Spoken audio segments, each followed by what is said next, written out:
Simula ngayong pasukan, libre na ang matrikula ng mga estudyanteng kumukuha ng kursong medisina sa state colleges at universities sa buong bansa. Bilang kapalit, kailangan muna nilang maglingkod sa bayan pagka-graduate. May report si Ian Cruz.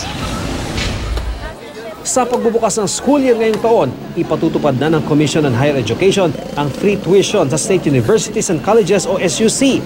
Ang halaga ng programa na nakapaloob sa 2017 budget, 8.3 billion pesos para sa higit 1 milyong estudyante ng SUC. 317 million ang para sa free tuition ng 8 state universities and colleges na may kursong medisina. Tinatayang 2,000 medical students ang makikinabang dito na may return service agreement o serbisyo sa Pilipinas ng 1 taon sa bawat taong libre ang matrikula. They can do the return service in various capacities, like do their residency in tertiary hospitals of the government.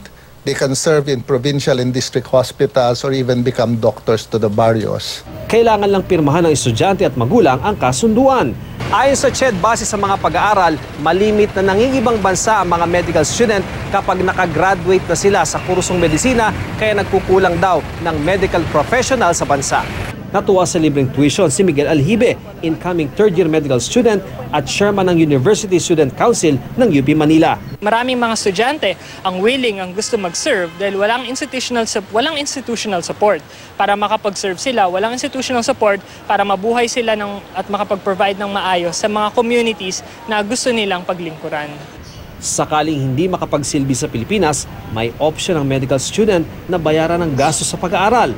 Inanunsyo rin ng CHED na maglalabas sila ng advisory sa lahat ng pribado at pampublikong kolehiyo sa buong bansa na tanggapin ng mga estudyante mula sa Marawi sakaling magpasyang lumipat ng eskwelahan. This is like what we did in the case of Yolanda.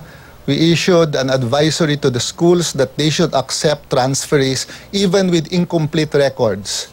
Ang mga kolehiyo naman na biktima ng Bagyong Yolanda makakatanggap ng 5,000 pisong ayuda mula sa pamahalaan.